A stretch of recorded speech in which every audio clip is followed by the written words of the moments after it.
This conference will now be recorded. Well, good evening. Welcome to tonight's webinar sponsored by the Northwest chapter of the Potomac Valley Radio Club.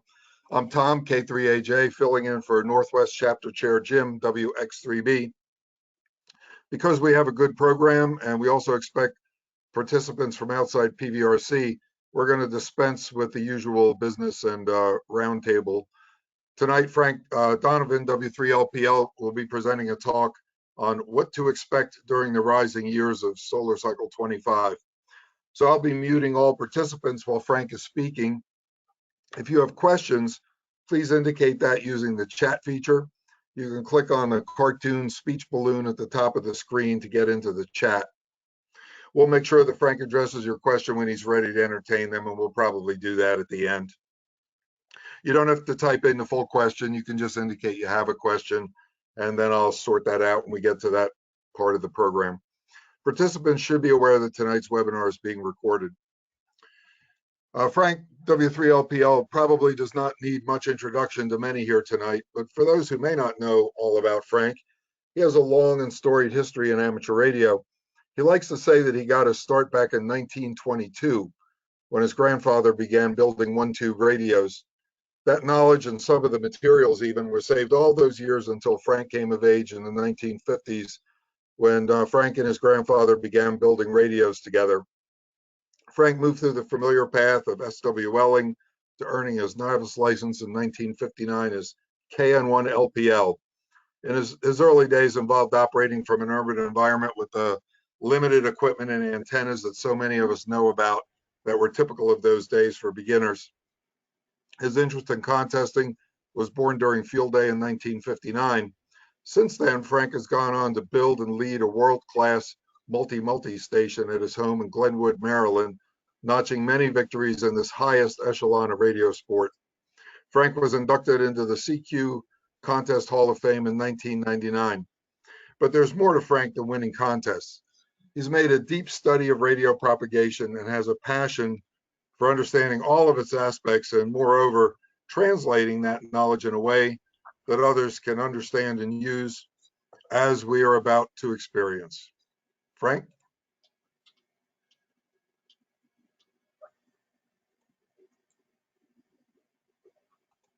Got to unmute yourself, Frank. Okay, good. So you hear me now, Tom? Yes, you're good. Okay, and thank you for that very nice introduction, and nice to see everybody on here tonight. We're going to try to go through my slides in about an hour's time.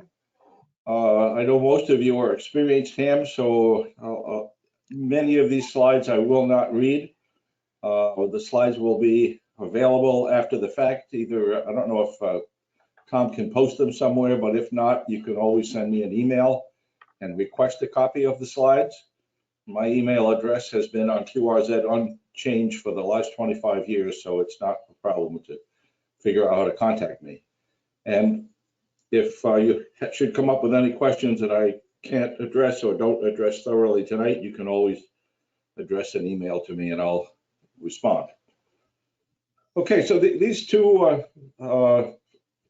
images on the screen are kind of characteristic of the sun at solar minimum and solar maximum. The left-hand side shows the coronal holes that are so prominent during the solar minimum years, and we're still suffering with those somewhat today.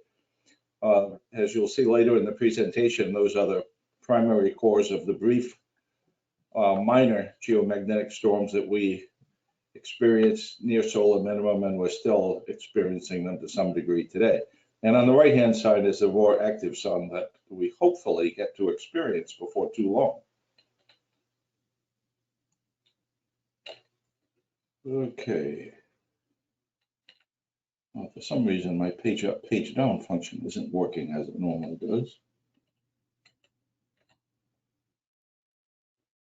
Okay, I don't know what happened there, but anyway, there we go.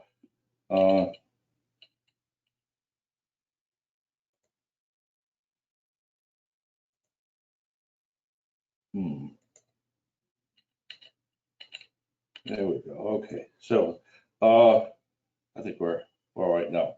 So solar maximum Improves propagation primarily on the higher bands, 30 meters and above. It has very little effect on 40 and actually degrades 160 and 80 meters, especially 160.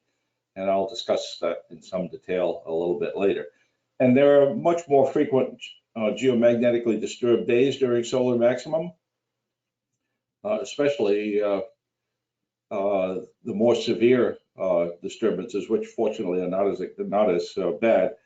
But there's another good aspect of it too, and that is, although we'll get many minor geomagnetic storms higher up in the cycle, the increased solar flux tends to negate the effect of minor geomagnetic storms, so we can kind of ignore them. They don't have the effect of significantly depressing the MUF the way they do during solar minimum. And this is kind of a look at what sunspots are all about. The upper left-hand side is an image of one of the largest sunspots ever seen compared to the size of the Earth in that little image. And on the upper right-hand corner is a fairly recent video clip of a sunspot and its surrounding active region. That black area is highly visible. The big sunspots are actually visible with the naked eye. I don't suggest that anyone actually do that, but sometimes you can't help but notice it when they're so large. But the beneficial and degrading radiation that comes from sunspots actually doesn't come from that black region at all. It comes from that very active area surrounding it that you can see. And in the lower left-hand corner is a short video clip that shows the progression of a sunspot group across the face of the sun. This video probably lasts 2 or 3 days. So the active regions surrounding and above sunspots radiate ionizing radiation that's at the ultraviolet wavelength. That's the beneficial radiation for the most part. It also radiates X-rays, which can be a problem, which I'll discuss later. And then there's the negative aspects, which is the highly energetic plasma and the hard X-rays from solar flares that cause complete HF blackouts for an hour or two. So good news, the last sunspot for the last cycle was July 4th, 2020. It's been so long now since we've seen a sunspot from the last cycle that nobody is actually expecting to see any anymore. But the big unknown question, and I'm sure the one everybody looking at this presentation would like to have the answer to, is what's sunspot cycle 25 going to do? And I hate to disappoint you, but I don't care for this folly of getting involved in sunspot forecasting. I don't have the skills or experience to do it, but I do know that a very, very high percentage of those people who've tried to do it have wound up making fools of themselves, and I don't care to join their company. But I'll explain the phenomena we're going to see, and I'll voice a few opinions on some forecasts. So what's going on now? This is one of the reasons that I'm a bit skeptical of some of the forecasts. You know, you can pick any forecast you want. Just pick what you want to see for a solar cycle in the next 3 years or 4 years. Just pick a number you want to see, and you can find a forecast that matches it. Everything from a Maunder minimum with no sunspots at all the way to a record-breaking solar cycle that is even stronger than we had during solar cycle 19 in 1957 to early 1959, and anything in between. So pick what you like. But here's shown on this chart are all of the solar cycles since solar cycle 1, and their sunspot number shown on the vertical axis, and that big dashed green line is solar cycle 19, which was going on when I first got involved in shortwave listening. And that very dark black line in the lower left-hand corner is the progress of solar cycle 25 since solar minimum. And you can see that so far, the progress of solar cycle 25 much more resembles weak solar cycles than it does strong ones.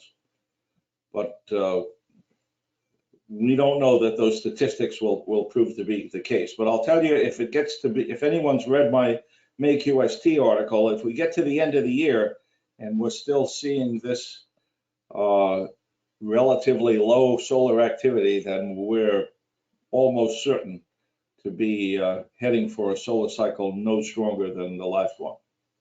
And here's an expansion of that same chart we just looked at. And you can, and this chart goes through October of last year. It uses the smooth sunspot number, and the last smooth number available was from last October. So if you look at where we were last October, we were tracking the 3 weakest solar cycles on record. But if you look at that blue line there, that was a fairly strong cycle. So it's possible that the solar cycle we're in right now could follow the track of that blue line or the dot dashed line below it. We just don't know yet. But by December, we're going to have a better idea. But there's no reason to believe. If you look at all those solar cycles to the upper left-hand corner there, and 23 out of the 25 solar cycles are to the left of the black line, and 2 of them are to the right. So what about the higher sunspot number? Well, higher sunspot numbers have a very significant beneficial effect on the F2 region and the F region at night also. But the sun doesn't ionize the F region, and I'll explain the difference between the F and the F2 region later in the presentation. The F2 region faces the sun, so that gets ionized by the sun. The F region is at night, and it's the residual ionization that occurred during the previous day. Higher sunspot numbers have the greatest beneficial effect from October through May. The benefit is that all the bands 17 through 10 meters are significantly improved during the daylight and evening hours, not so much during the middle of the night. There are a few exceptions to that, but for the most part, it's daylight and evening. And 30 and 20 meters are significantly improved during the night throughout the year. For those who've been active in recent years, you know that 20 meters usually goes pretty dead at night during the winter. It's still quite active in the summer, but that's more a result of the summer solstice than it is sunspots. And 30 meters also goes very dead in the winter, and with more sunspots, it should stay open the whole night long. But along with the higher sunspot numbers, also we get many more anywhere from minor to extremely severe disturbances, both geomagnetic storms and something called a sudden ionospheric disturbance, which I will explain a little bit later. So there are 2 daytime layers, especially in the summer, and we experience this right now. The F2 region is the only region in the ionosphere that supports 24-hour long-distance propagation. It's actually renamed the F region at night, but it's the same ionized area. In the daytime, the region that refracts our radio signals is known as the F2 region, and in the summer there's another region, primarily in the summer, called the F1 region that I'll describe later.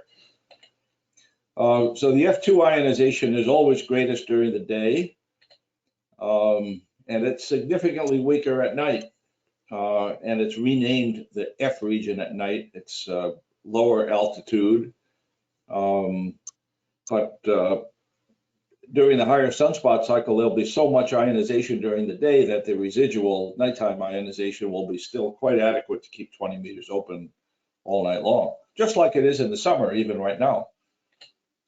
And the amount of F2 ionization varies very greatly, and we all know about the variation during the day. You know, we're all kind of used to the higher bands opening around sunrise or shortly after, and there's a big seasonal change, especially between the summer and the winter. And geomagnetic storms have a big effect on the amount of electron density in the F2 region and at night in the F region.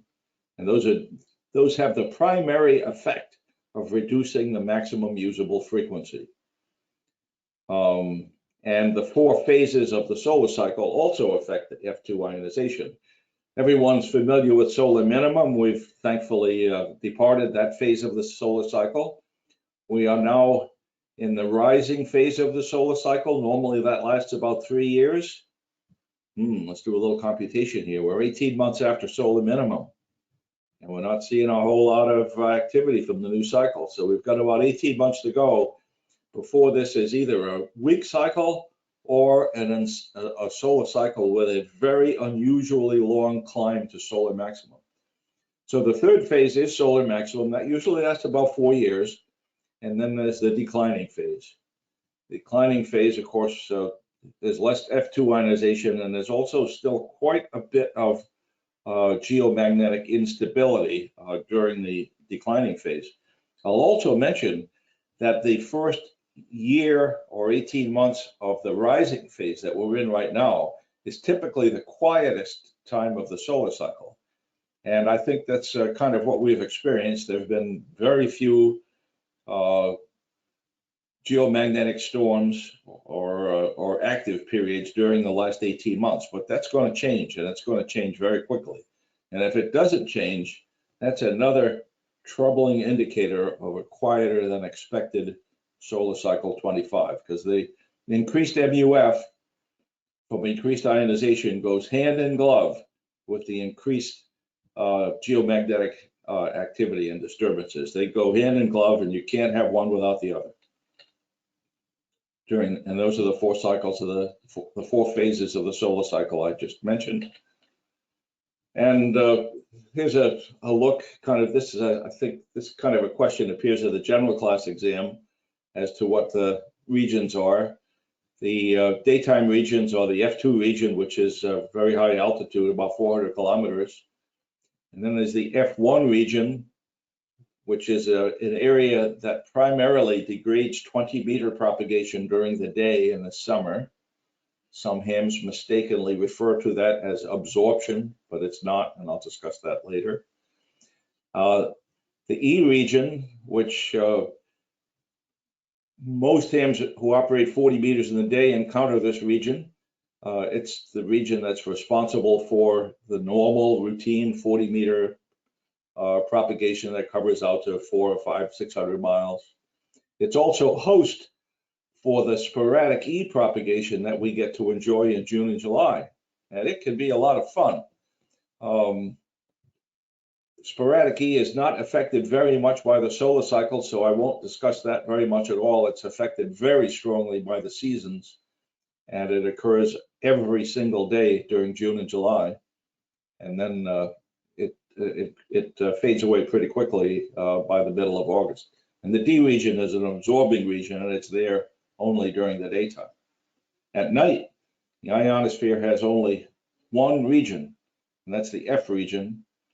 And there's an error on this slide. The actual altitude of the F region is lower than the F2 region. It's down at about 300 kilometers. So the F1 region appears essentially every day during the summer. And anybody who operates 20 meters in field day, for example, knows that during the daytime you work mostly short distance stuff east of the Mississippi.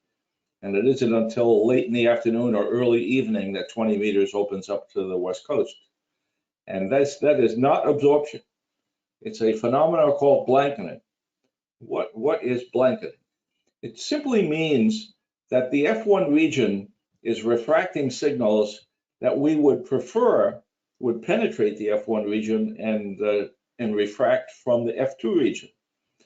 But the F1 region MUF is a little bit above 20 meters in the summertime, so during the day, low angle radiation that we would prefer to use for DX instead bounces off the F1 region and winds up in Indiana or Nova Scotia instead of halfway around the world like we'd like to do. and like we do in the winter. Okay, and the E region, the region that is active on 40 meters every single day of the year, is also a blanketing region.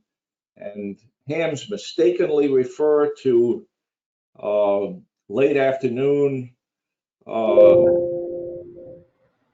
don't know what that was, but hams mistakenly refer to late afternoon propagation on 40 being hindered by. I think somebody's not muted. And that's not the problem at all. It's not absorption, and any thought that there is an absorption issue late in the afternoon that is preventing the bands from opening for DX is not true. It's blanketing again, but in the case of 40 meters, it's blanketing by the E region. So what's happening is that low angle radiation that we would prefer would go straight up to the F2 region. Instead, it encounters the E region and gets returned to Earth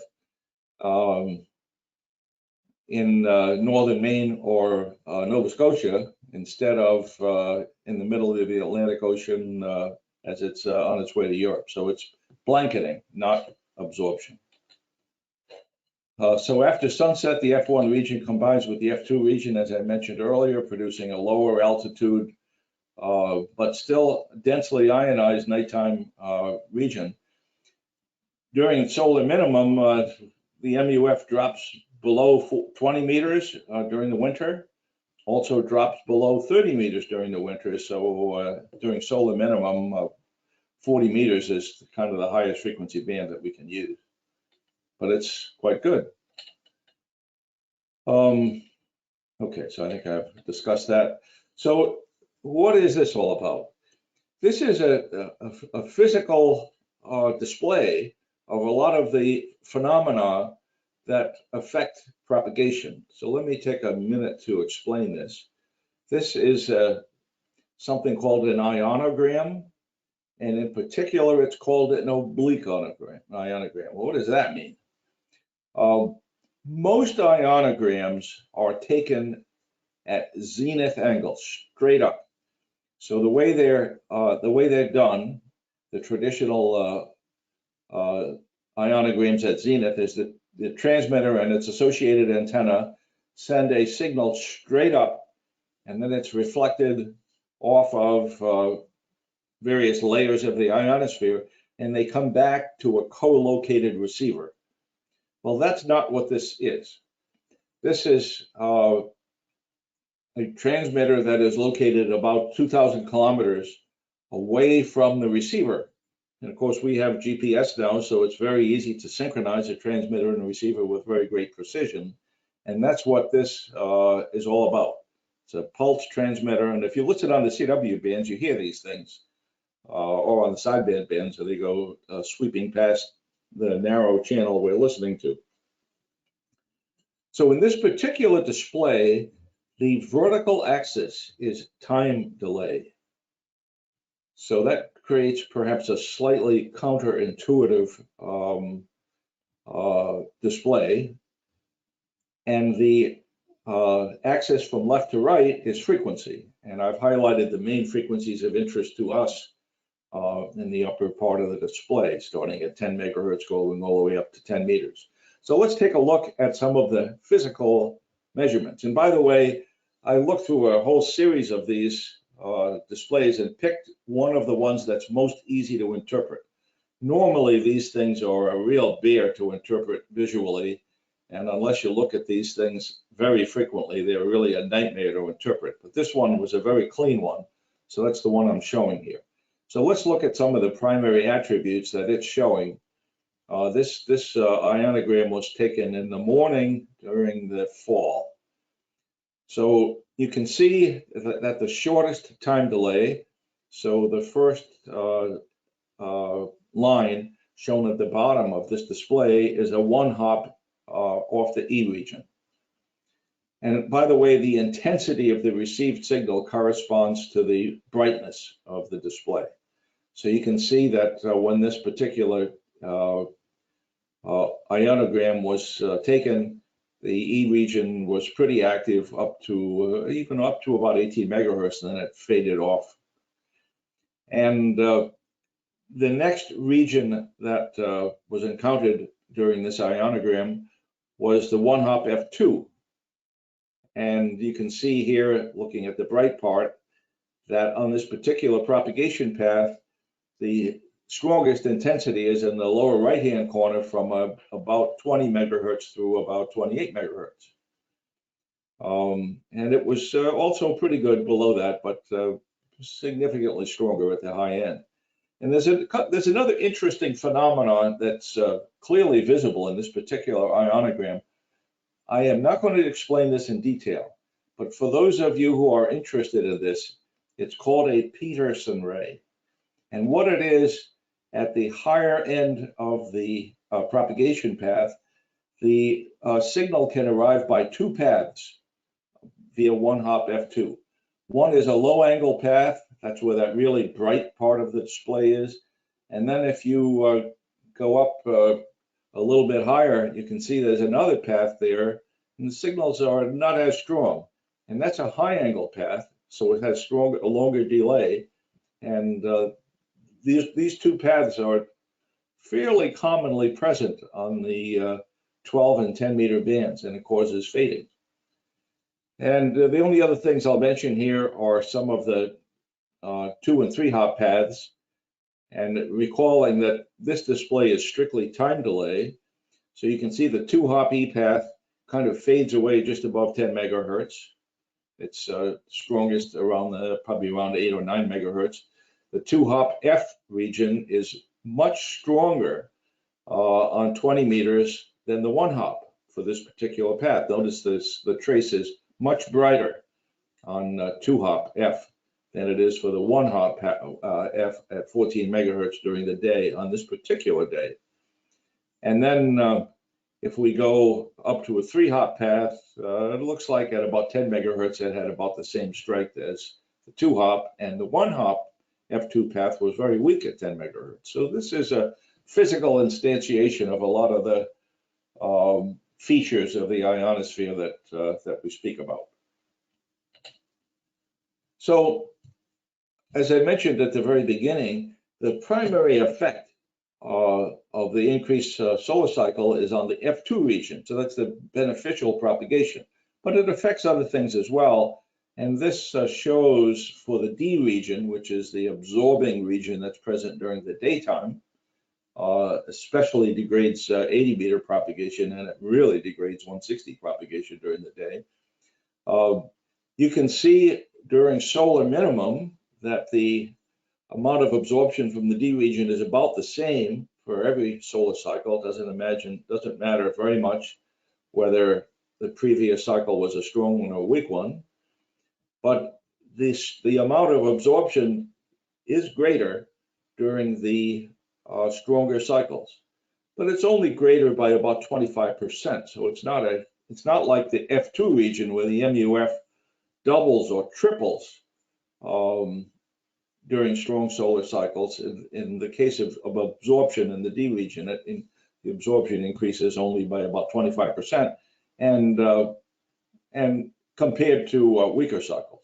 And it's less than twice, even for the strongest cycles, the absorption at solar maximum is less than twice the amount of absorption at solar minimum. So this isn't as big a deal. So we're going to see more severe E region blanketing. So 40 meters, the primary effect here is that 40 meters won't open for DXing until later in the afternoon. The E region blanketing will persist longer, but eventually the E region will fade away, and 40 meters will be as good as it ever was once that goes away. On the case of 80 meters, the residual E region during solar maximum can persist even after sunset. So there'll be some days that are pretty good at sunset, and some days where we have to wait a little bit longer. And on 160 meters, unfortunately, the residual E region ionization can last many hours after sunset. Some days it won't, some days it will. It's not predictable, except that it's more of a problem during solar maximum than it is during solar minimum. And this is the biggest effect on the low bands, is the degradation of 160 meters during solar maximum. Okay, so those who observe propagation phenomena are probably aware that there's a tendency for propagation to vary on about a 27-day period. And what's going on there is that our star, the sun, is a gas star, like they all are, and they rotate at a varying speed. It's a slower rotation at the solar equator, it's about a 25-day rotation, and it's about a 35-day rotation way up near the pole. Well, most, in fact, virtually all of the propagation-related effects from the sun occur at the relatively low solar latitudes. And many of them are up at that region marked as 27 days. So the nominal repetition of beneficial propagation from sunspots, many of them will repeat a second time around and even a third time in some cases. And also the negative effects of geomagnetic storms tend to repeat on a 27-day cycle. So if you're getting prepared for a contest, for example, it's helpful to take a look on the bands 27 days before, because there's a pretty good chance, not a guarantee, but a pretty good chance that things will repeat after 27 days, and this is why. I'm going to just briefly talk about a fascinating type of propagation that affects the 6-meter band, and it's called transequatorial propagation. This same propagation is present on 10 meters, but it provides us with somewhat more reliable propagation into Argentina, and that's kind of a routine thing on 10 meters anyway. So, but the big excitement from this mode of propagation is on 6 meters. And it's very counterintuitive as to how it actually works. One would think, if you haven't studied propagation, that the maximum ionization would occur at the equator, but it doesn't. It's not that simple. There's a major interaction between the ionosphere and the Earth's geomagnetic field near the equator, and that causes the peak ionization during the day to occur in 2 places. And those places are about 1,000 miles north and south of the geomagnetic equator. And where is that? Well, for us in the eastern part of North America, this propagation primarily on 6 meters gives us sort of a pipeline into Buenos Aires when this propagation is available to us. Now, the TEP mode, it's one of its great benefits is that it can propagate about 5,000 miles without an intermediate ground reflection. So its efficiency is very high, and the MUFs of these 2 ionization crests are higher than the normal F2 region MUFs. So you get a double benefit of higher than the normal ionization and less loss, because we avoid a lossy ground reflection. So the propagation on this mode is typically from Haiti to Buenos Aires. Well, why are you bothering me with this? We live in the United States. Well, on 6 meters, sporadic E propagation is pretty common. Anybody who's on the air in June and July knows about it. It's there every day. It might not be in the place we want it to be, but there's always sporadic E every day in June and July. Unfortunately, this TEP mode is very weak in June and July. And the reason is that only one of these crests has high MUF, and the other crest is in the winter season, and its MUF is depressed. So this is a very poor mode of propagation in June and July. But in especially April and the early part of May, there is still some sporadic E. So from us in North America, on those days when we get a sporadic E hop, let's say from Baltimore to Haiti, that's a pretty reliable one hop sporadic E path. So on those days when that path is present in April and May, we can couple into this very strong TEP propagation, and we can work as many stations in Argentina as we'd like, and also the surrounding countries, Chile. And even if there's a little bit of sporadic E, can work into the Falkland Islands and other places around there. So this is a fascinating mode of propagation. It's really efficient. I remember once working about 8 years ago a ham in Buenos Aires and received a QSL card from him showing his station, and it was a Yaesu FT817 on his patio table at ground level, and above directly above the FT817 was a one element quad loop, and he worked me with that quad loop on one of these TEP days. It's amazing, and it's a lot of fun. Magic band, 6 meters. That's the end of my comments about 6 meters for this presentation. The bands that are primarily improved by the new solar cycle are the high bands. So we'll start to just take a quick look at what we might expect if we get a good, strong new solar cycle. Even a weak solar cycle will produce occasional very good days, but a strong solar cycle, we had solar cycle 24, the last one was a fairly weak one. The three cycles before that were pretty strong. And what we experienced during those fairly strong cycles was long path openings, particularly in the spring and the fall, to Southeast Asia and Japan in the morning. So hopefully we'll get to enjoy that again. It usually happens around 1300 Zulu. And in the late afternoon, we even get occasional sporadic E openings to Scandinavia.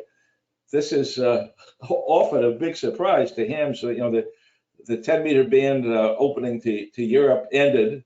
And then if they're paying attention, all of a sudden, there's these big, strong Scandinavian signals. And that's usually about 3 o'clock in the afternoon. And it's sporadic E in the polar region. And it's pretty common. And because it's sporadic E, the MUF can be high. So if a station in Finland calls you on 15 meters, it's highly probable that if you ask him to go to 10 meters, that he'll be just as strong there. 15-meter propagation is pretty reliable even during weak solar maximums. So we're likely to get some pretty good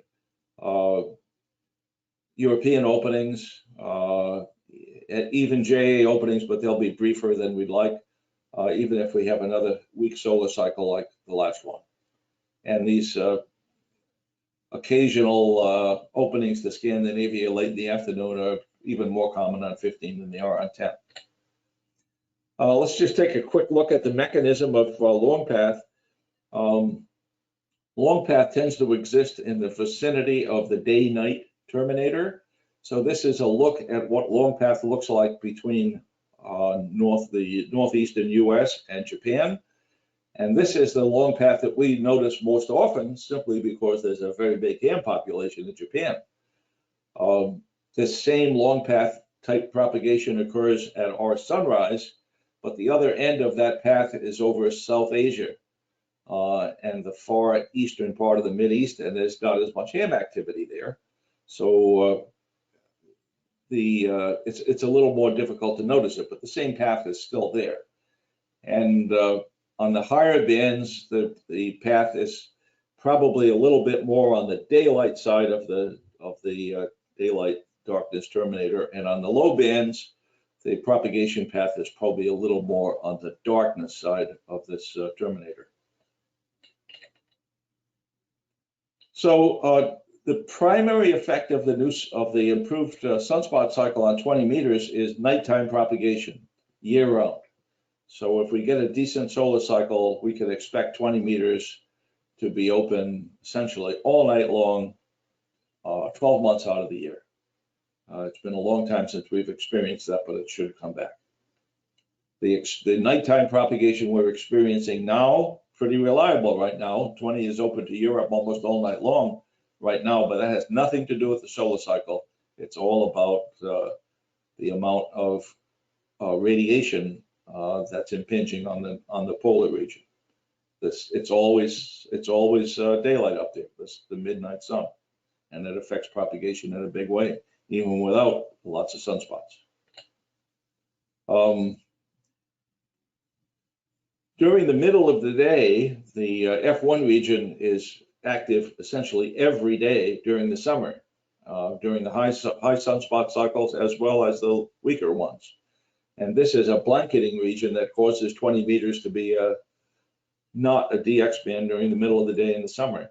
And anyone who's been on a DXpedition down in the lower latitude regions has experienced this even in the fall and the spring, where 20 meters gets to be just about dead for DXing. And it's caused by, not by absorption, which a lot of hams mistakenly refer to it as. It's caused by F1 region blanketing, or simply F1 region low angle propagation to places we don't care about. So what band should be using for DXing during the next 2 years of the rising phase of the sunspot cycle? Well, each band has its own unique advantages and disadvantages. At this part of the solar cycle, 20 and 17 meters are the go-to bands for DXers, and increasingly 15 meters, especially hopefully this fall and through the winter. The most reliable nighttime band during this rising phase of the solar cycle will continue to be 40 meters throughout the year. And 20 meters should have improving nighttime propagation, especially in the spring and early summer, but probably not so much in the winter until we get a little higher into the sunspot cycle. And early in the rising phase, where we are now about halfway through the rising phase of the solar cycle, 80 meters is still a pretty good band. The E region blanketing isn't yet a big issue, but of course the noise level on 80 and especially 160 can be pretty onerous during the summer. Most of us don't spend a lot of time on 160 in the summertime. So I think I've covered most of this during my comments, so I'm just going to skip over this slide. I don't see anything here I haven't already discussed.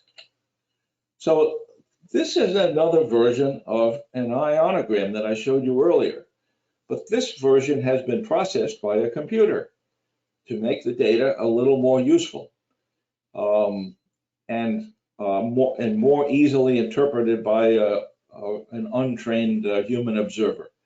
So this again is showing us a lot of these phenomena that I've discussed. So this computer display on the vertical axis, it's elevation angle in degrees. So that's the radiation angle from your antenna. So the computer has changed the time delay and reprocessed the data so it represents angle of elevation off an antenna. And just like in the previous unprocessed display, the horizontal axis is distance in kilometers. So, and this particular ionogram was taken on 20 meters at local noon during the summer. So this is classic noontime field day. So what's going on? For antennas that are radiating at low angles of radiation from 0 to 20 degrees, those are the antennas we normally consider to be great DXing antennas. Well, in the summer it ain't so. That low angle propagation is intercepted by the E region, which prevents those signals from getting up to the F2 region where we want them to go. And it provides, the E region provides us propagation out to about 1,000 kilometers or so. And then once our signals finally break through the E region at higher angles from 19 to 25 degrees in this particular case, it hits the F1 region and still prevents us from getting very far. It's about 1,500 miles on this particular day. And then finally, with radiation angles above about 20 degrees, 25 degrees, our signals finally get to the F2 region. But unfortunately, because the angles of radiation are so high, that even the F2 region only propagates the distances out to 1,000 or 1,500 kilometers during the middle of the day.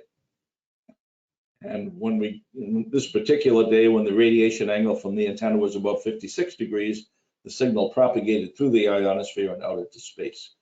So 20-meter daytime field day is short distance propagation. It's very similar to 40 meters. So I've already talked about this blanketing phenomena, so I'm not going to go through step by step of all this reading. These slides will be available to you after the presentation. And I've already talked about degraded 40-meter propagation. The D region doesn't play as big a role in propagation.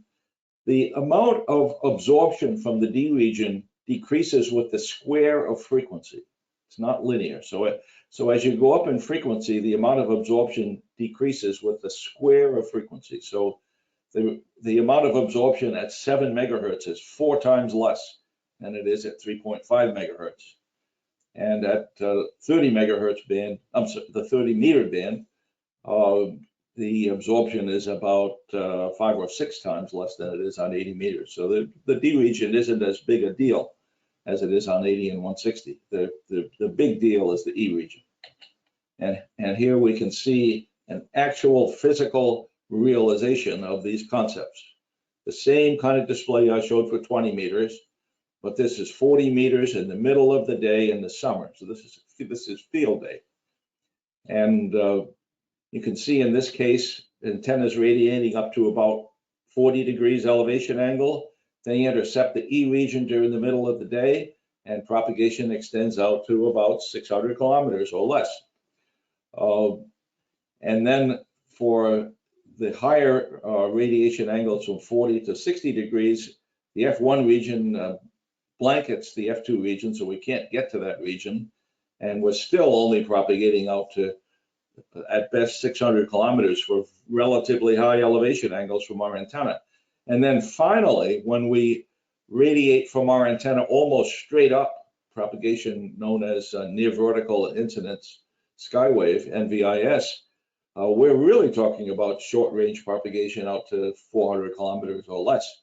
So this is field day on 40 meters. Well, we all know it's a short distance band, and there isn't anything you can do to prevent that. It covers out to about 600 kilometers, no matter how high or how low your antenna is. 80 meters is degraded during the higher solar cycle. It's mostly caused by D region absorption during the late afternoon. And then after sunset, residual E region ionization will still cause some blanketing on some days, not every day. And the effect of E region blanketing is least during the middle of the winter. So for example, that E region blanketing can be a pretty significant effect on 80 meters in the CQ Worldwide contest in October, but usually by the CQ Worldwide contest in November, that E region blanketing after sunset is no longer a factor, usually. At 160, well, it really suffers at the top of the solar cycle. There's just not much you can do about it. Late in the afternoon up until sunset, 160 is pretty hopeless. And then after sunset, the E region blanketing can persist for many hours after sunset, making propagation really inefficient, extremely inefficient on many days. About the only way we avoid this is by focusing our 160 activity at solar maximum during the period from the middle of November until the end of February, when these E region blanketing problems are reduced. Okay, so most of my discussion here has been about ionospheric propagation, the good kind and the bad kind. The good kind off of the F2 layer, and the bad kind being blanketing from the F1 and the region during the summer, and the E region all year round.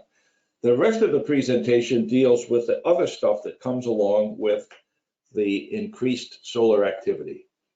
On the left, the illustration on the left side is what the sun looks like during the years near solar minimum. And it's dominated by this thing called a coronal hole. And it's one of the largest features in the solar system. You can see that dark region extends from the northern polar region of the sun almost all the way to the southern polar region. It's a huge feature. And it's an area where the magnetic field lines from the sun extend out into deep space. And it allows charged particles from the sun to escape into space and cause us all kinds of problems. The good news is that the increased ionization at solar maximum tends to wipe out most of the negative effects of weak solar storms. So the minor storms that have been plaguing us for the last 5 or 6 years, although they will continue, the increased ionization tends to offset the degradation from minor storms from coronal holes. So we can ignore this illustration on the left side because it won't be that significant anymore. The whole coronal holes will still be there, but the increased solar ionization of the F region tends to offset it. But on the right-hand side is something we haven't seen much of. And this is an illustration of something called a coronal mass ejection. These are areas that tend to be located near sunspots, and they are explosions of billions of tons of charged solar particles, creating huge clouds of particles extending out into space. And these clouds of particles are so large that if the explosion of the CME from the sun is on the part of the sun that faces the Earth, as opposed to the backside of the sun, there's a very good probability that at least part of that cloud of charged particles will intercept the Earth.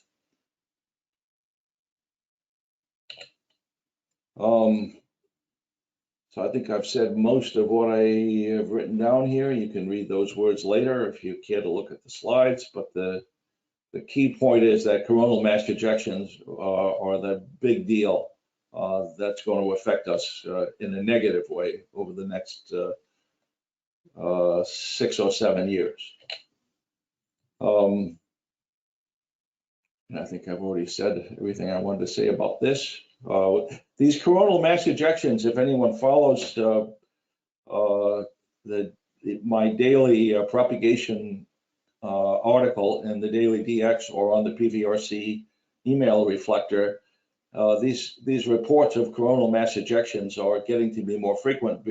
They're relatively weak, but they will become very, very common and much stronger over the upcoming years. So what's going on with these coronal holes? They create high-speed streams of charged particles, and their effect gets magnified as the coronal hole high-speed stream travels from the sun into planetary space. And well, how can that be? How can these streams get worse after they leave the sun? Well, what happens is the ambient solar wind is dense, but it's slow compared to the high-speed solar wind. It typically is about 300 or 400 kilometers per second. Doesn't seem very slow, but compared to the high-speed coronal hole streams, it's about half as much or 1/3 as much. So the coronal hole high-speed streams are about twice as fast. And what happens is when one of these coronal hole streams erupts from those open areas, is they catch up to the slow speed. So it's, if you can imagine that that you're in a very high-speed speedboat, and if you look at the front of that speedboat, you can see that there is a bow shock in front of the speedboat, and that's exactly what's happening in the solar wind. This high-speed stream is colliding with the slower ambient wind, that it produces an area of compressed solar wind shown in red here. And that's what causes, it's actually what causes these geomagnetic storms. They're weak, and they're short-lived. It's that area of compressed solar wind rather than the high-speed stream itself. So this is just another illustration of that coronal hole high-speed stream as it leaves the sun. But the real effects happen in the solar wind from the collision with the slow solar wind. By the way, the slow solar wind is always there, and nobody knows what causes it. It's very dense, and you can win a Nobel Prize if you can prove what causes it. But it's always present, about 300 to 400 kilometers per second, billions of tons per hour of radiation. Don't worry, the sun's not going to go away. The sun has been radiating billions of tons of matter for billions of years, and maybe we'll have a problem in about 3 billion years, but until then, we're okay. So these coronal mass ejections get to be much more frequent. So unlike the storms we've had for the last 5 years, which typically last 3 hours or less, some of these moderate to severe storms are going to last much longer. They are the dominant cause of the strong and severe storms. This is a look at an image of how large these clouds are. So the chances of intercepting the Earth are pretty darn good when one of these occurs on the Earth-facing side of the sun. So what about the strength of these storms over time? Coronal mass ejections occur quite infrequently during solar minimum, and they tend to be weak. And of course, not all of them affect the Earth. So during solar minimum, we tend to get weak CMEs that we don't worry about hardly at all. But as we climb the solar cycle, you can see from this graphic that the number of CMEs is increasing, so that we're typically seeing 1 or more a day already. And when we get to solar maximum, we'll see 5 or 6 CMEs per day. That doesn't mean 5 or 6 CMEs will intercept the Earth, but that many CMEs will be ejected from the sun. So 10 times as many roughly during solar max. So this is a very complex slide, but it's the most important slide in the entire presentation. So I'm going to take a couple of minutes to explain it. And you can take a look at this afterwards. It truly is the most important slide, and when you understand this, you have a better idea what's going on with disturbed geomagnetic conditions between solar minimum and solar max. So the pie charts in the upper half of this slide represent solar minimum and the years near solar minimum, so roughly the last 5 years.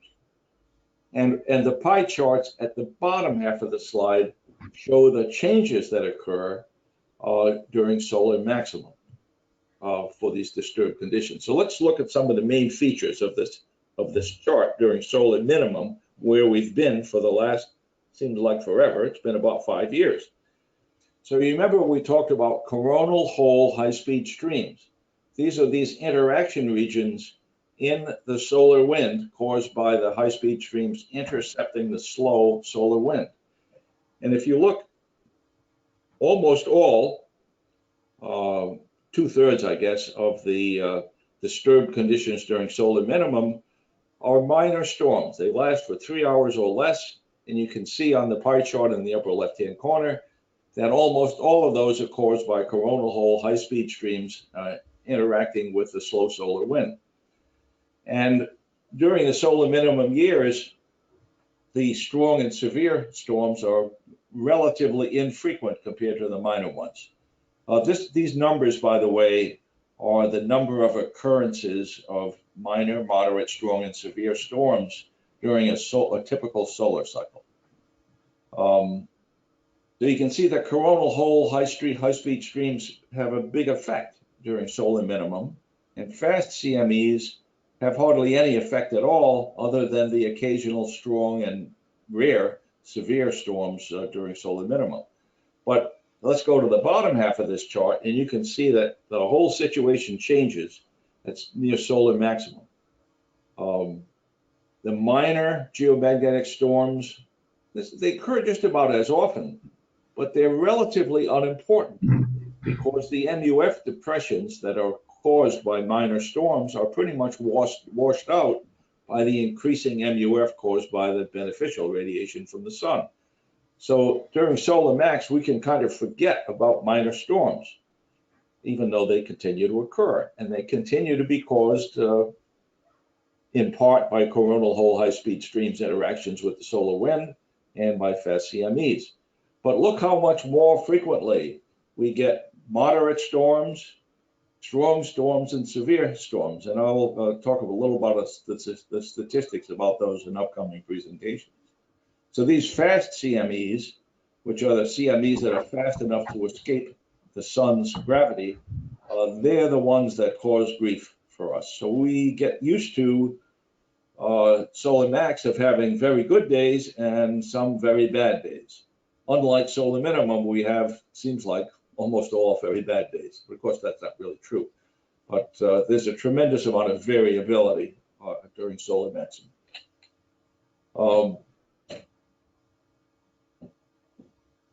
A fact that most hams are unaware of, but this is very observable, and that is a necessary precondition to strong to severe magnetic storms, and in fact almost all geomagnetic storms, is the orientation of the interplanetary magnetic field. What the heck is that? The solar wind carries charged particles. And whenever you have charged particles that are moving, that creates a magnetic field. And that magnetic field connects the Earth and the sun. So the Earth is very much part of the sun's magnetic field. And that field has about a 50% probability of being oriented northward or southward. So about half the time, more or less, it's oriented towards the south. Well, the Earth's magnetic field is oriented northward. And anyone who remembers the experiments we did in elementary school with horseshoe magnets knows that when the two magnets are oriented in the same direction, that the magnetic forces force the magnets apart. And that's what happens when the interplanetary magnetic field is oriented the same as the Earth's magnetic field. All of these particles get pushed away from the Earth. But on those days when the interplanetary magnetic field is oriented roughly opposite from the Earth's magnetic field, exactly the opposite happens. And a phenomenon called magnetic reconnection occurs, which causes the particles emitted from the sun to get trapped into the Earth's magnetosphere and cause havoc. That havoc we know of as geomagnetic storms. And these are the moderate, strong, and severe storms that we'll get to be used to during the solar maximum. If you want to learn more about magnetic reconnection, you can look it up on Google and learn as much about it as you care. The only important thing you need to know is that it's a necessary precondition to strong geomagnetic storms. This is reported on many websites as a parameter known as negative BZ, and I'll explain that in a moment. Okay, oh, and another interesting feature of geomagnetic storms, and I'll show the statistics in a moment, is that geomagnetic storms are much more frequent during the equinox seasons than they are during the solstice season. So during June and July, their geomagnetic storms are less frequent and not as strong. But that doesn't mean you won't get some that are strong, but they're less frequent. K-index. Hams, I think, in most cases are used to this. This appears on the general class ham exam, so new hams have to be familiar with this. At least they have to memorize it. And the range of K-indices runs from 0 to 9. It's a quasi-logarithmic scale. Quasi only to make it a little bit easier to interpret without having to go to a calculator to figure out what it means. So indices from 0 to 3 are quiet conditions. And during solar maximum, even levels up to 4 are generally quite acceptable at solar maximum because of the increased MUFs caused by the beneficial radiation. And we have experienced very, very few days or hours when the K index is above 6 or not 6 to 9 over the last 5 years. It's going to start happening much more frequently if we have a strong solar cycle. So this is an illustration of the orientation of the interplanetary magnetic field. So let's explain. This is a 3-axis coordinate system. Hey everyone. The x-axis is the axis connecting the Earth to the Sun. That has a fancy name called the ecliptic. That name doesn't matter. On this coordinate system, the x-axis is Earth to Sun line. It has virtually no effect on propagation. The line perpendicular to that is the east-west line labeled BY, and that also has very little effect on propagation. But the axis that makes a big difference is annotated BZ, and sometimes people will refer to this as negative BZ. That's the southward oriented interplanetary magnetic field. That is the necessary precursor to geomagnetic storms. And illustrated here down below is the relative strength of the K index 528 and the strength of the magnetic field in the southward direction. By the way, I'm carefully not using the word south direction. It's southward, so it's orientation roughly plus or minus 30 degrees from direct south. But the real killer, and this is what really affects this very strong storms at solar maximum, is the period of time over which the interplanetary magnetic field happens to persist. And if it persists in that southward orientation, the necessary precursor to storms, if it persists for hours, then hold on to your hat, because we're going to have some really severe storms. And this is another illustration of another fascinating effect. Those of us who operate 6 meters get to enjoy auroral propagation more frequently during solar maximum. And those of us who enjoy seeing the aurora can occasionally see it even at mid-latitudes around the Baltimore area. But you have to be really lucky, because not only do you need to have a really strong geomagnetic storm, you also have to have a cloudless sky, and you also have to have a sky with no moon. So the chances in the middle Atlantic area of having a very strong storm and a cloudless sky and a moonless sky are not good. And I've seen the aurora exactly twice over the 50 years that I've lived in Maryland. That's not to suggest that the aurora hasn't happened more frequently. And you can't see the aurora during the summer season either. The nighttime is just too short, and so you won't see it in the summer either. It's mostly spring and fall. So what goes on here? There's another phenomenon called this, if you recall, the magnetic reconnection was the necessary precursor to geomagnetic storms. There's an even stronger version of that, and believe it or not, it happens on the night side of the Earth. So if we look through this sequential illustration of what's going on when a coronal mass ejection hits the Earth, first of all, if the orientation of the magnetic field is southwards, then this phenomena called magnetic reconnection occurs.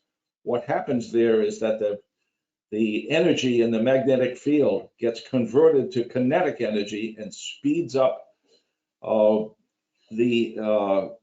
it accelerates the charged particles that have hit the Earth. Now, they still get pushed around the Earth by the magnetosphere. If they didn't, we would get fried. So these charged particles still get pushed around the Earth, but as they extend beyond the Earth to the far end, and that's an area that has a name, kind of an unusual name, it's called the magnetotail. And that's the area where these charged particles reconnect. Another magnetic reconnection event, even more powerful than the one on the sun side of the Earth. And when this reconnection occurs, the magnetic field, and by the way, this is now also not only the solar magnetic field, but also the Earth's magnetic field, which is dragged around during one of these severe storms. When that reconnection event occurs on the far side of the Earth, the magnetic energy gets again converted to kinetic energy, which causes these particles that were dragged to the backside of the Earth to get accelerated towards the Earth. So most of them get accelerated towards the Earth or in the opposite direction to outer space.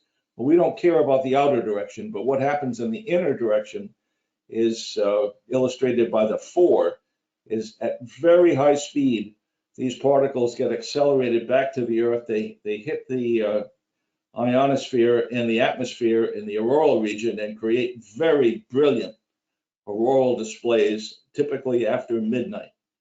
And if you want to observe the aurora, if you're lucky enough to see it, you really want to stay out and watch it for several hours, because these periods of magnetic reconnection tend to occur for brief intervals about an hour apart. And it's really spectacular if you happen to see one. And it improves the VHF propagation as well.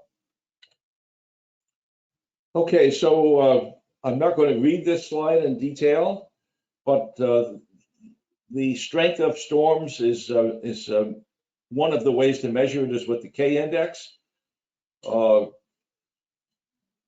Minor geomagnetic storms, which correspond to K index of 5, there's about 1,700 events per year on about 900. I'm sorry, per solar cycle, about 900 days per solar cycle. Of course, most of these occur during the 5 years near solar max, but they're not very important events. But the stronger geomagnetic storms, most of them occur during the 5 years near solar maximum. So you see these event counts that are shown here, 360 days a year for moderate KP of 6, and then the strong KP of 7, about 130 days. Almost all of those days are during the 5 years near solar max. And then thankfully, the very strong storms are very uncommon, about 60 days during the 5 years near solar max, so maybe a dozen days per year. And then the K index of 9 corresponds to a severe storm. We didn't have any of those during the last solar cycle. And if we have another weak cycle, there's a very good chance we won't have any of those either. But doesn't mean we won't have any, the probability is lower. And if we can also plot the frequency of these storms during solar active years. And this chart shows the number of days per year with geomagnetic storms. And you can see during solar cycle 23, there were many more of these stronger storms in solar cycle 23 than we had during the last cycle. At least twice as many, perhaps 3 times as many. And if you look at the really strong ones, which are illustrated in red, you can see there's a lot more red in solar cycle 23 than there was during 24. There were only a couple of years that had these strong storms during the last cycle. So there's a very, very strong solar cycle dependence on these stormy periods. So if you want the really good benefits of a solar cycle, you're going to get a lot more frequent negative effects too. Another way to look at this is daily variability of geomagnetic disturbance. So let's look at a couple of the extremes of this chart. I'm not going to step through these one by one. So on any particular day during the course of an entire solar cycle, the chances that the K index is going to remain at 0 for an entire day is pretty low. It's an 82% chance that the K index will exceed 0 on any particular day. And if we get to higher numbers, like for example, the K index of 6, which is a moderate storm. They'll be fairly common in solar maximum. There's about a 5% chance on any particular day during solar maximum that we're going to experience these stronger storms. So I'll give you an idea as to how often it's going to happen. So maybe 1 or 2 days per month. And that tends to be concentrated during March and April and September and October. That's when we'll have these stronger storms. And the really, really strong ones, the probability of having those is small, not zero. Another way to look at this is seasonal variability. There's a lot of detail in this chart. The most important thing to notice is that this is for geomagnetic disturbances, so the K index of 4, which is 1 step below a solar storm. There's about twice as many geomagnetically disturbed days, K index of 4 or greater, in March and April than there are in June and July. So right now, we're in the middle of June, we're at this very quiet time of the year. I refer to this as the quiet season, quiet geomagnetic season. And that activity will pick up again in September. And this is another way to view the same thing in a kind of a complicated chart. The only important thing about this chart is that the blue area is the low K indices, and the red area is the high K indices. And you can see very clearly in this presentation that the higher K indices are much more prominent during March, April, and early May than they are at this time of year during June and July. And there's also a variation with time of day. And one more way to look at this, so this is for geomagnetic storms. The other version of this chart was for disturbed days. So this is geomagnetic storms of 5 or greater. So these are moderate storms and stronger. And you can see this same distribution where the moderate to strong storms during the more active solar cycle years are much more common in March and April than they are in June and July. And the same applies to September and October. Much more likely to have very strong storms during those months. So let's look at the distribution of these phenomena over the map, over the United States.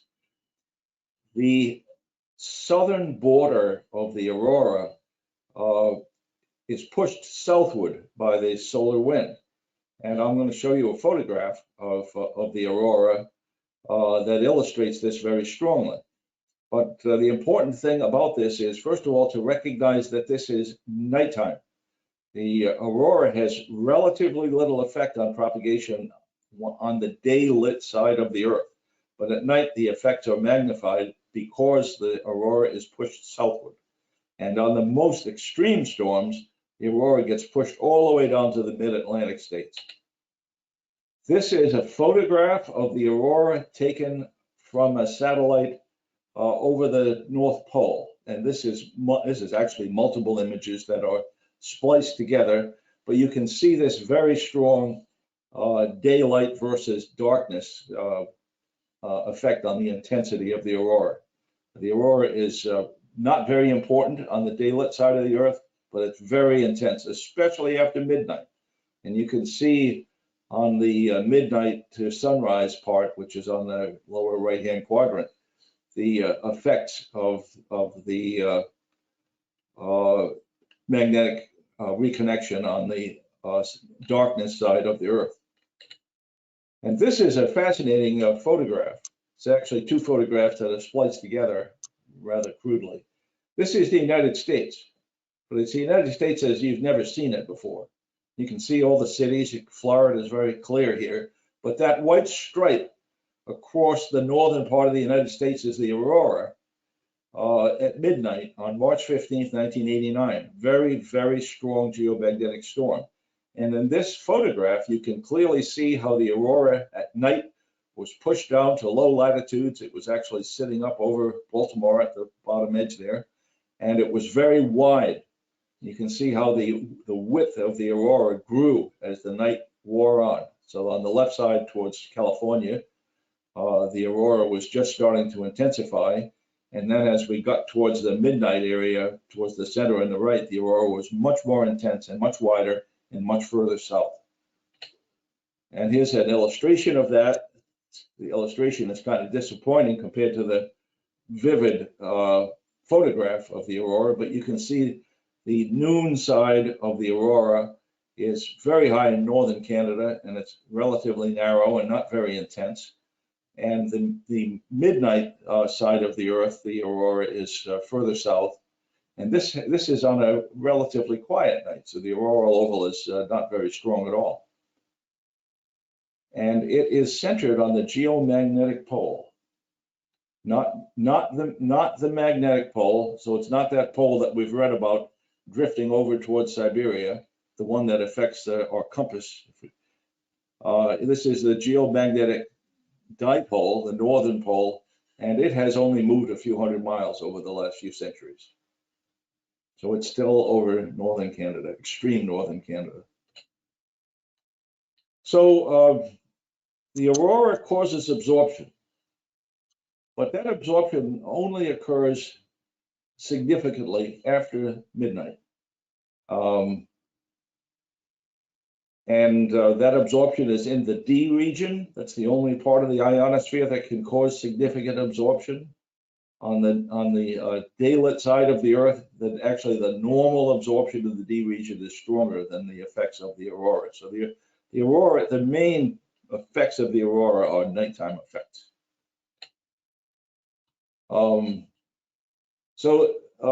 We're going to get briefly into another type of disturbance. These are called sudden ionospheric disturbances.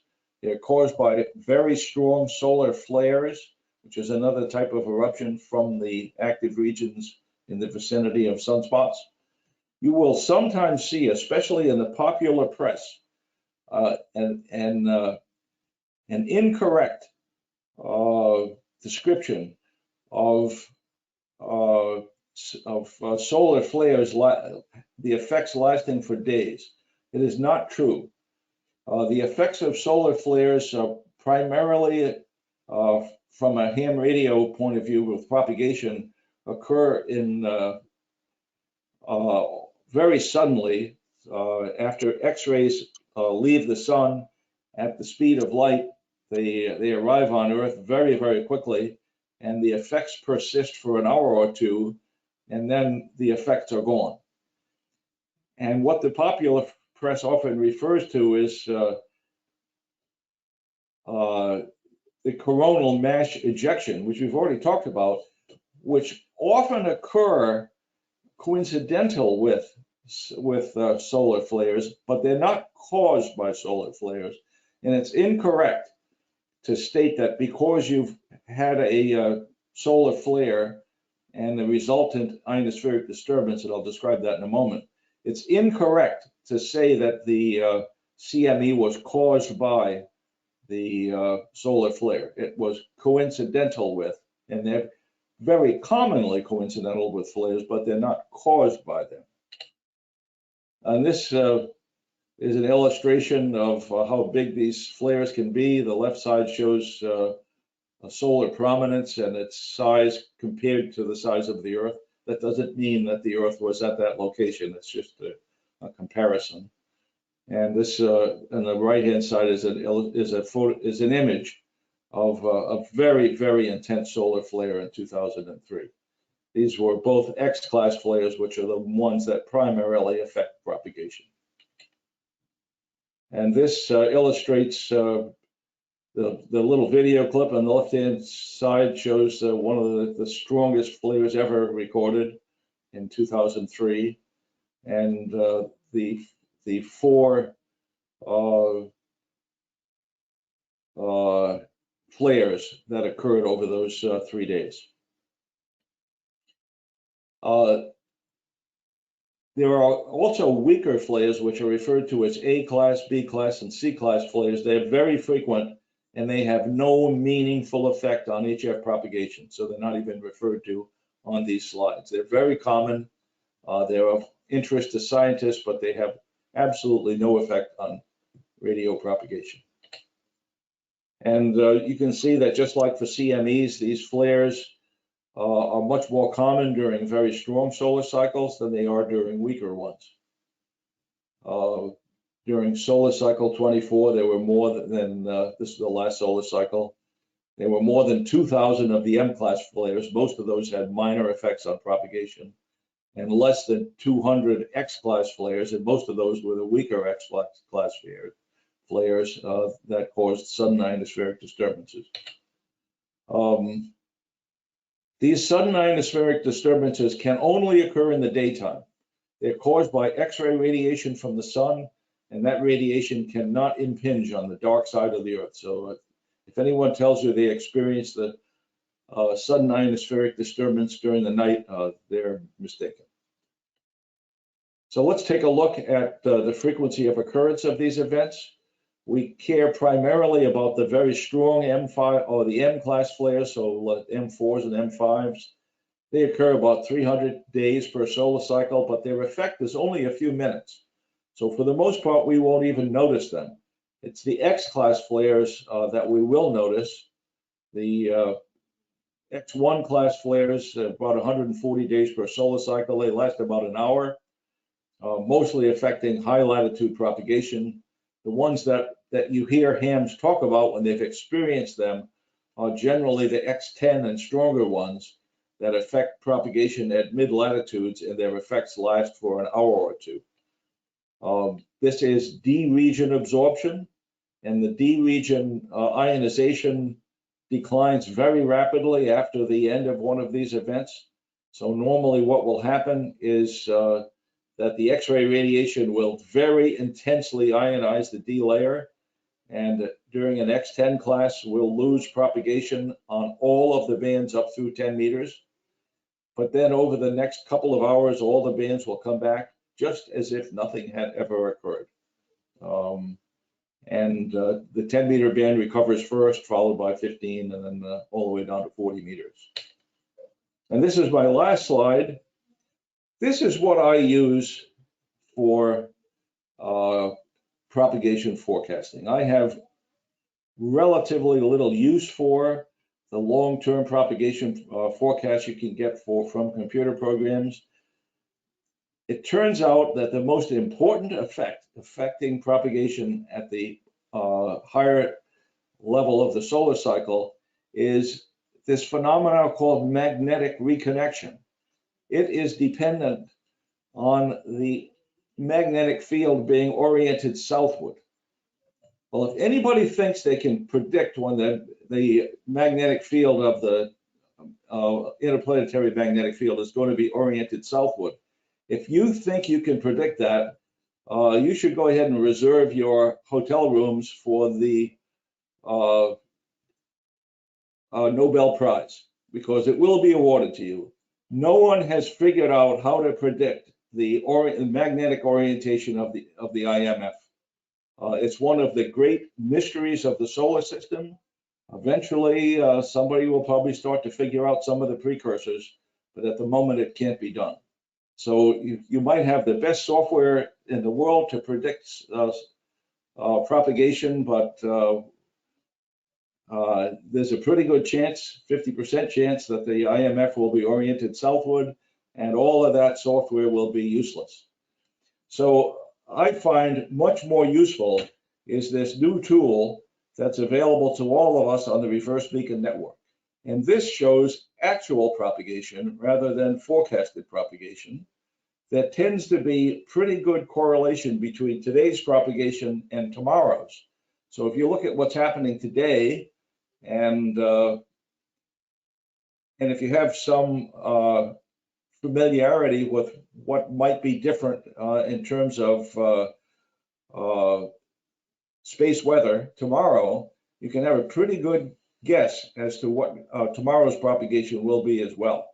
And this particular map was taken from the Reverse Beacon Network, and you can see the exact web address at the bottom of the screen, beta.reversebeacon.net/main.php. If you go to that website, you can look at these maps for now. And and there's a set of radio buttons right below the map that allows you to select the bands. You can select more than one band if for some reason you want to do that. This particular map I drew in January of this year, and I selected the 80-meter band, so you can see that check mark. I selected CW. There's far more CW signals on the RBN than there are RIDI or PSK. So I checked that, and what I did down below is specified what transmitters I wanted to map and what receivers I wanted to map. So on the left side here, where it says spotter in parent DE, that's the location of the skimmers on the reverse beacon network. So I selected at the bottom where it says continent, I selected North America. And on the right-hand side of this web page, you can select the location of the transmitters that are active when the map is drawn. So you can see that I selected Europe. So this map plotted all of the European transmitters that were heard at the moment that this map was drawn, all of the active transmitters from Europe that were heard in North America on 80 meters at midnight on this night in January. And you can do this for any combination of bands, any combination of continents that you wish. And also, if you notice all those selections below, instead of selecting a continent, instead of that, you could select CQ zone or ITU zone or a DXCC country, or if you wish, you can specify the call sign of the CW skimmer. For example, you could select W3LPL and look at what my skimmer is hearing and ignore all the other skimmers around the world. And also for the transmitters on the right-hand side, you can specify a particular call sign of a particular transmitter. So this can be either very broad, as it's shown here, with all North America signals heard from Europe on 80 meters. You can select multiple bands too. You can make this map into a real mess by selecting all the bands. So anyway, that's the end of the presentation. I've consumed almost my entire hour and a half, but I'll be happy to take a few questions. Tom, back to you. Okay, Frank, thanks an awful lot. Dan, K2YW has a question. Dan, why don't you unmute yourself and ask your question? I'll try to remember what it was. It was back on the chart with the pie charts that showed the effect of the high-speed stream. Yeah, the pie charts. That's probably the best part of this whole presentation. Yeah, I had a little bit of confusion. Maybe I was trying to remember too many things. But you talked about in a prior slide, maybe one or two back, that the real effect of this CME was that the high-speed stream caused a compression against the solar wind. Yeah, okay, so I'm sorry I confused you a little bit, Dan. The interaction between these eruptions from the sun and the solar wind is primarily these coronal holes, what is abbreviated here as CHHSS, and notice in the wording here, CHHSS interactions with the solar wind. So it's the curious thing is that these coronal hole streams, they intensify as they travel to Earth, as they interact with the slower solar wind. But these CMEs are massive clouds, and their primary effect is it's just the amount of charged particles that are coming towards the Earth in these huge clouds, rather than the speed of the streams that are coming from coronal holes. So that interaction you're speaking of deals almost exclusively with coronal holes that primarily affect propagation during solar minimum during the last 5 years. Okay. Okay, Frank, we have a question from Andrew M. I won't try to butcher his last name, so I'm not sure how it's pronounced. Why don't you go ahead and unmute yourself, Andrew, and ask your question?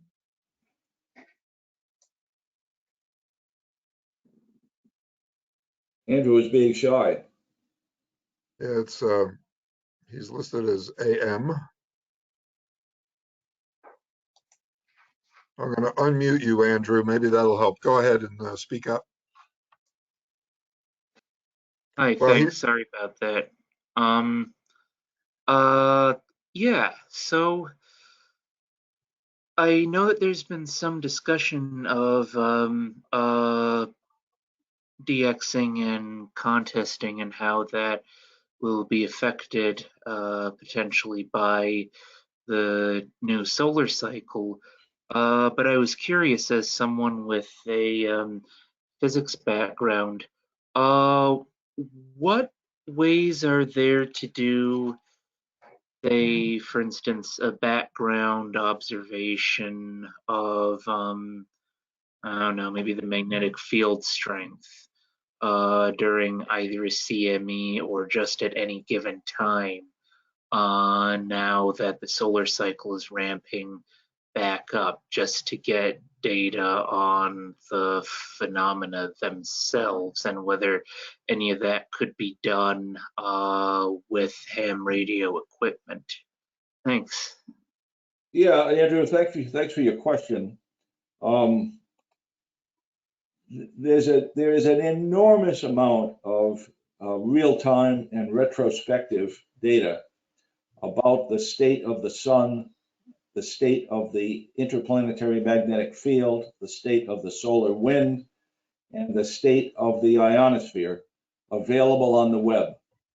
For most hams, the sites of primary interest are the SWPC site, the solar weather site. I don't happen to remember that, but if you just go on Google and just type in SWPC, it'll probably take you to that site. And if you can't figure it out, send me an email and I'll give you the address. So that has a lot of information that's physics based. Another site that's very good is SILSO, SILSO, and it focuses primarily on sunspot activity. So that's another one to go to. And then there are a number of other quite good sites. If you just do a Google search for space weather, it'll bring you to quite a few of them. So you won't have any trouble finding them. And if you do have any trouble, you've got my email address, send me a note and I'll give you some very specific web addresses to go to. Tom, are there any other questions? Yes, we have a question from Sig. Go ahead, unmute yourself, Sig, and ask your question. Yeah, just a quick question. I missed the very beginning of your talk because I had a problem here, but I don't think you covered this. What is it that causes the skew path openings, like on 40 meters, where you beam southwest and you get most all of Asia? Yeah, hi, Sig. Most of you probably don't recognize that voice. I've heard it for the last 60 years. SIG was my first contest QSO after I got my general class license. So SIG and I have known each other for a long time. It was in a seeding party in April 1960. SIG, that's a really good question. Mostly what it's about is that when the propagation path does not exist on the short path, and for example, and I'll just give one of these examples, there are many of them, but one of the very prominent ones is we often lose propagation on the short path between the east coast of the United States and Japan on 40 meters during the night. And the reason for that is that the MUF for signals that are passing through the auroral oval or just south of the auroral oval, the MUF drops below 40 meters. So that doesn't mean that we can't communicate between the East Coast and Japan. It just means that our preferred path, the short path, is not supported because the MUF has dropped. So what does still exist are various scatter modes. And those scatter modes tend to be off of large ocean waves in the equatorial regions. So what you'll wind up pointing to instead of the preferred path, which is short path, is the preferred scatter path, which is generally kind of pointing at New Zealand in that particular case. So Sig, there are lots of other cases, but I can't take the time to go through them all, but that's one of the prominent ones. But the primary thing to think about is that the preferred short path is not available to us because the MUF is too low, but there are various scatter modes that allow the long path or a scatter path to exist. And there's even more interesting of these paths on the very, very long paths, like from the US to, let's say, South Asia at sunrise. But I don't have time to go through all that. We'll talk about that some other time. We've got 60 more years to talk about that, I hope. They seem to be more prevalent during sunspot highs, though. Yeah, because the ionization is more intense. Okay. We can talk a lot more about that over a beer someday.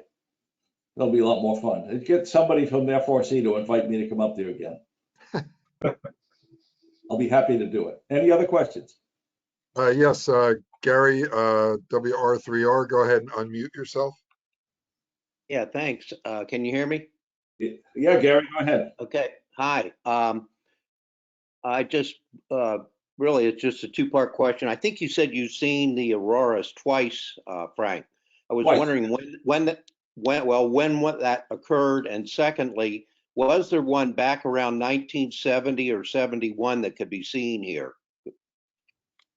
Well, all I can tell you is the ones that I've seen.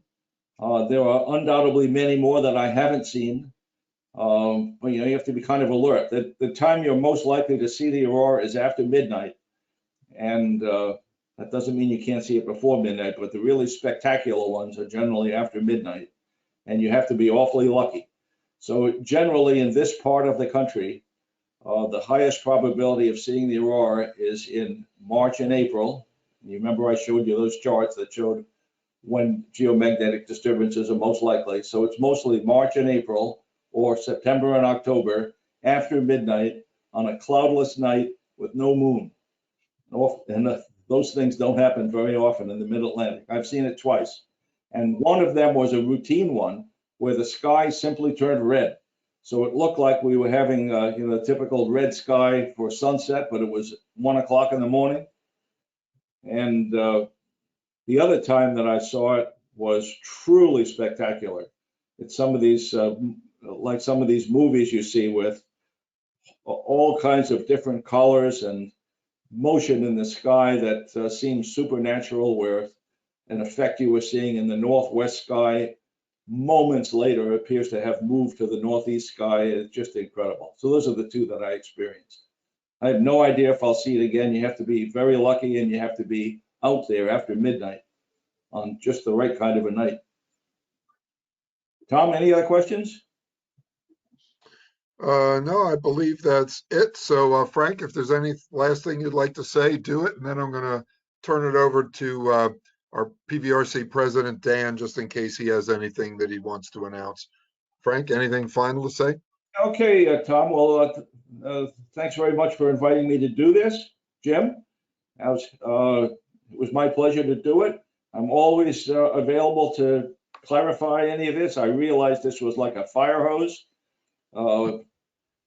Probably 100 different people could have gotten PhDs in every one of these topics we discussed, and we covered the whole thing in an hour and a half.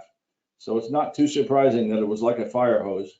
Anybody that really wants to cover this in more depth, I tried to be very careful to use the exact correct terminology on each of these phenomena, and you can explore it yourself in further detail by using your friend Google.